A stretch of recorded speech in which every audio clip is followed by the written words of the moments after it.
Enid. I am Diana, Communications Assistant for the City of Enid, and with me is Jerald Gilbert, City Manager, for another City Update. Jerald, thanks for being on. It's good to be with you today, Diana. Thank you. Now, this morning there was an emergency water outage. Can you tell me a little bit about that? Yes, we have a rather large water break in the vicinity of 3rd and Garriott. And so it prompted that press release that just went out that has quite a bit of closure coverage. So we appreciate people bearing with us as we try to isolate that leak and get it fixed by 4 p.m. Now, those take a lot of work, and I did see some pictures of one being repaired last week, and so it's a very extensive work process so that they could do it so in a good amount of time is really neat. Yes. Really great crew. There's also a couple of road constructions still going on in Enid that are going to be finished up, and one of them is closure of 28 North Grand, and also the lane closures on Oakwood Road. Is that correct? Yes, I think North Grant should be close to opening. Okay. I believe they poured the concrete there. On Oakwood, as of Saturday, they had not poured the concrete there, and I saw some holes open as I drove by. So I anticipate that one's going to be closed, one lane closed on each, both the north and southbound sides for probably a little while longer this week. Okay. But the great thing is those cones are signs of progress. Yes. When those cones go away, something's fixed and something's better for everybody. So we appreciate the patience of the public. Absolutely. Now, projects that are going on, there's a lot of projects, and one of the most exciting ones is the skate park. Can you tell me about that? Yeah, there's actually about 122 track projects, something like that, with engineering. The skate park is one of them. Chris Bauer and his team working with engineering and working with Corey Buller from Parks and Everett Glenn from Public Works is moving that project right along. We're able to fast track it because we're using a company that has a contract with Sourcewell, which is a consortium buying place. And we are also contracted with Sourcewell, so we're able to benefit in that we don't have to bid stuff out on that. We can take the bid prices we're given. So that project has probably been a couple months in progress, which is light speed for any kind of capital project. It will be on the agenda tomorrow to approve the design at 100% and to approve the cost, which currently is about $376,000. And the schedule has us having that done before Thanksgiving. So it's going to be a wonderful improvement for the skateboarders and people that want to ride anything with wheels at the new skate park. And it's a testament to the leadership of the City Commission. In particular, I want to mention Commissioner Allen and Commissioner Zell for their leadership on that project, and a testament to city staff in moving along so swiftly. So I'm very pleased. I think everybody is. And tomorrow night, the public will get to see renderings. In fact, it's out publicly now. So it's a wonderful project. Yes, yes, it is. And there's also some trail signs, a trail sign project that's going in the making. Yes, in response to some questions about trail signage and our ability to do that, I believe way back in February, we have taken a look at several different designs of digital trail mappage that we could put on the trails. I think we've come up with a nice digital map, and I believe we've got about 9 of the signs planned. And so we have a prototype tomorrow. The prototype's not quite ready because there'll be some sleeves that go around the wooden posts that not only make it probably look a little more attractive, but make it maintenance free, or at least low maintenance for a long, long time. So that signage will be coming to the trails soon, and tomorrow night will be a preview of what it will look like. Great. Now, when you say tomorrow, is that the commission meeting or the study session? Yes, and the study session starts at 5 o'clock. All the study sessions are in the council chambers now. We've been doing that since probably April, or maybe some of the budget meetings in March because of the COVID crisis. We're having those meetings in a larger room, and we're having them all up there. The study session, you remember, used to be in the basement, which is a little more crowded, and so we're just going to stay spread out as much as we can. That's great. Now, for quality of life, the library has put together something called Lunch Bunch. Can you tell me a little bit about that? Yeah, the Lunch Bunch program is something that Jenny Regier, our library director, and her staff have done for 2 or 3 years now. They work with the Loaves and Fishes to get food through the regional food bank, and they have done it. They have passed out that food in the months of July and August to help fill in the gap from when the school system doesn't pass out food to when kids go back to school. And in years past, we've done it at Champion Gym. This year, I believe we're doing it behind Forgotten Ministries over in Southern Heights. And I believe that program starts next week on the 14th, I think is what Jenny said just today. Yes, it was 14th. Neat thing about that, it covers ages from newborn to 18. Yep. So that was very neat thing that they were doing. Now with economic development, we are on phase 2 of the trail being complete, well, downtown. Can you tell me about that? You know, this is another testament to the ability of staff to adjust and bring a project to completion fairly quickly. This was also discussed at a study session in February, I believe, about trying to get the football stadium connected to downtown. And so I'm pleased to say that we do have the football stadium connected to Garriott now by putting in 2 new blocks of sidewalk. And on the second meeting in July, which will be July 21st, we'll be bringing a change order to complete the additional blocks necessary north of Garriott to connect over to Broadway. And so it's going to be a nice improvement to be able to walk or ride your bike on the trail. Instead of it ending on or around Selby Stadium in Monroe, you can come up Monroe now, connect, cross the mid-block crossway area, there by Washington Street and Brahms, and move across.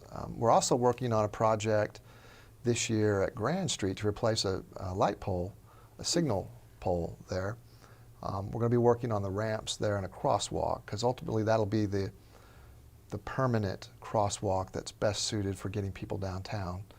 But that'll be coming sometime in the future. This well, now you can connect and cross at Garriott. So it's very exciting. Once we get this additional sidewalk built, you won't have to walk along Garriott, which is very busy. Yes. You can just immediately go up, I believe it's Washington or Adams there, and jog over a couple times and connect with Broadway. That is really neat. I know a lot of pedestrians are very excited for that to be completed. So Good. It's great. Now for public health, there is a partnership with the City of Enid and with the Garfield County Health Department that is now offering free community exercise classes. Can you tell me about that? Yeah, I think that this may have happened anyway, but I want to say because of the city working closely with Garfield County on the COVID crisis, one of the folks there, Ray Johnson, I believe, started this program up in conjunction with Parks over at Champion Gym. Yes. And so I know that's an excellent program to allow people to do some fitness in the gym. The idea is the gym's pretty big over there and people can spread out, and so I'm pleased just to have worked with the city, with the health department, and I know that Corey Buller and company has worked even closer to make it come true. So yes. We're happy to have those partnerships and have people run programs that benefit the public and use public facilities to do it. That's exactly what the city's set up to do with our park and rec activities, and to provide quality of life for citizens that live here. Absolutely, and I want to make a little rundown of the things that they're offering. There's walking buddies. This is going to be at Government Springs Park. Okay, There's good. a sensory-friendly chair yoga that will be at Champion Gym. Also at Champion Gym is yoga and strength class and the circuit training. And at Champion Pool is aqua cardio. So I think that's a really vast area of working out. So if you don't like one thing, you can pick something else and at different areas in the city. So it's really neat. Now, here at the City of Enid, we're always hiring great opportunities. Can you tell me a little bit about that? Yeah, for employees, you bet. We always have openings for the city. Right now we probably have a similar number of openings that we normally do. At this point, the COVID crisis hasn't caused enough economic disruption to cause us to look at freezing some positions. We might have to look at that in the future, but right now we need people. So we particularly need people in entry-level positions all over the place, from groundskeepers in the Parks Department to roadway maintenance workers in streets and roadway maintenance, to property inspectors, to I believe we're still hiring for lifeguards at the pool. So the city is responsible for running a lot of services and fixing a lot of things, maintaining infrastructure, and that takes a lot of people. It's the folks, the city employees that get it done. So the city's a great place to work. I would strongly encourage you, if you don't have a job, to be looking at the job listings and apply for one at the City of Enid. We'd love to have you. Yes, thank you for that. Now, for the 2020 Walk of Fame nominations, can you tell me a little bit about what is that for people who may not know what that entails? The Walk of Fame nominations are for anybody can nominate anybody, and it goes to a committee of the mayor and 2 commissioners. I think it's currently Commissioner Norwood and it may be Commissioner Stallings. I'd have to look at the list. But they choose typically one person that's living and one person that's not, looking for people that have made significant contributions, lifetime contributions to Enid, or contributions of such a significant nature that they should be honored in this way. We've honored about 40 people from Enid, going back many years, and that Walk of Fame is in the west wing of Convention Hall at the Stride Bank Center, where people can go and walk that hallway and look at those plaques on the wall and see the names of all the folks who have been bestowed with that honor. And so I anticipate there may be, there'll be at least 2 likely nominees selected this year by the mayor's committee, and those are always presented at about 9 or 10 o'clock the morning of the Cherokee Strip Parade. The Saturday, I believe, would be September, mid-September sometime. So if you know somebody who is worthy of this accomplishment, even if they're no longer living, you should write up a nomination. We're accepting nominations through July 15th, which is next week, and you submit those to the city clerk's office, and we'll pass them off to the mayor and his committee to evaluate and select at least a couple more nominees or honorees for this year's Cherokee Strip Days. Thank you. Thank you. Now, what other highlights are going on in the departments in the City of Enid? Well, we're still cleaning up storm damage. I realize it's been more than a month since the storm damage. So I just want to tell the public, if we haven't been by to pick up your branches yet and your limbs, please be patient. You might check in if you haven't recently within the last few weeks and make sure that you're on the list. We've focused on areas of town and trying to pick it up. And so we've covered the core, what we think is the core of the city, from Garriott to Chestnut, really from 30th Street over to Garland. And right now we're in the southwest quadrant of the city, soon to be moving to a different quadrant. I know we still have some areas in the northwest and the southeast that we need to get to. So if we have missed you, just be patient. You might call in and make sure you're on the list, and we'll continue until we're done. Now, for individuals who just want to go ahead and just take them to the dump, there is no charge for that, correct? That's right. And all citizens or all residents with a utility bill have 12 free visits, but brush itself doesn't count as one of the free visits. If it's brush, because it can go into a brush pile where we can chip it up and make it into mulch and not put it in the landfill. So we appreciate if residents are able to haul it to the landfill and would like to do that, we'll certainly take it that way, and it will free up our crew to pick somebody else's pile of limbs up. Awesome. Now, the next study session and commission meeting is going to be tomorrow. Yes. And what is on the agenda for study session and for the commission meeting tomorrow? Well, we've covered one of the things. The trail signage is on the study session. We're also going to be talking about the change or the transition from referring to animal control as animal welfare. And it's more than just a name change, although that's some rebrandings involved with that. Warren Wilson from the police department will be there to explain that to the commission. But the city's taken significant steps towards having a no-kill shelter for some time. I don't know if we've quite yet qualified, because for people that are looking at those statistics, that doesn't mean that every animal is saved or adopted, because some animals are sickly or not adoptable. There's a certain percentage. I know we're getting close, so Warren Wilson will be there to talk about it, and I think that'll be really good. Also should have Tony Whedon there to talk about the effort, the community effort to save the trail drive-in, which is out on Van Buren. And so I think he'll have a 15 or 20-minute presentation and probably take questions from the commissioners. I've seen his presentation, as has Commissioner Waddell, and we thought it was a good idea for him to come in and educate us all in that effort. So we hope that he's very successful, and I know the city's very supportive of his effort. So that's the main event. Those are the 3 events for the study session. On the regular session at 6:30, we'll be appointing some boards, some people to Police Civil Service and EGRT. I believe we're also recognizing some hardworking city employees as Employees of the Month.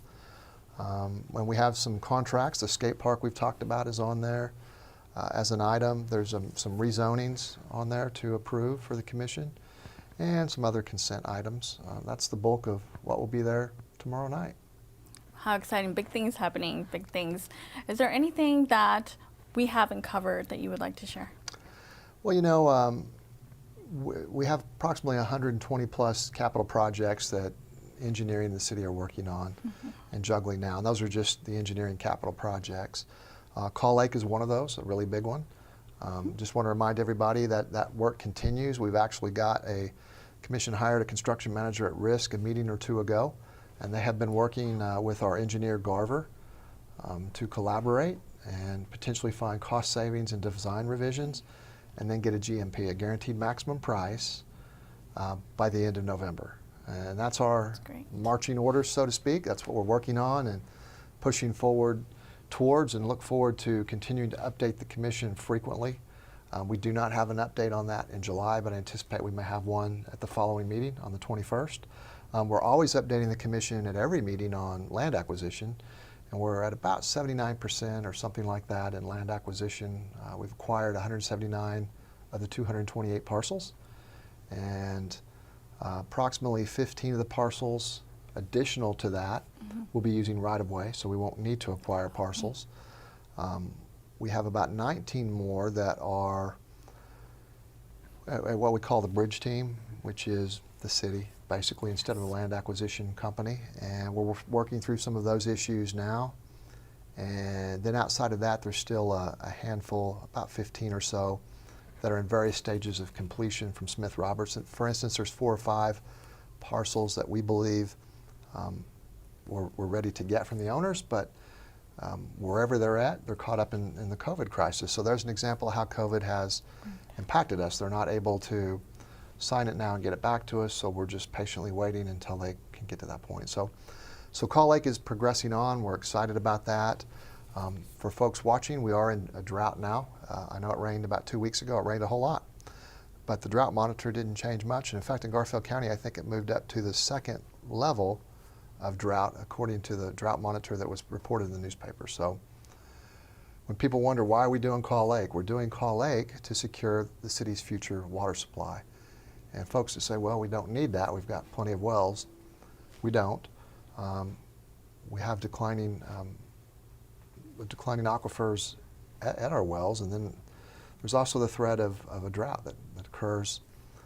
Typically, we enter some level of drought every year, so we're excited about that project moving on, and we're excited about the other 120 plus projects we'll be looking towards doing. Street improvement, we're always working to improve streets. We're spending approximately $5 to $6 million in the budget next year on street improvement. So it's not enough. We'll keep on looking for more, but those are some of the things. I can't think of anything else right now.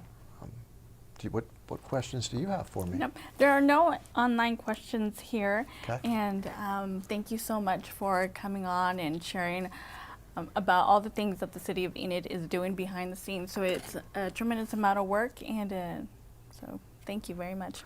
Well, thank you, Diana. And if anybody out there does have a question, please feel free to send it to Diana or myself or Scott Morris or really anybody at the city, and we'll try to get an answer for you. All right. Thank you, Enid, and we'll see you next week, Monday at 1:30 for another city update. Have a great week.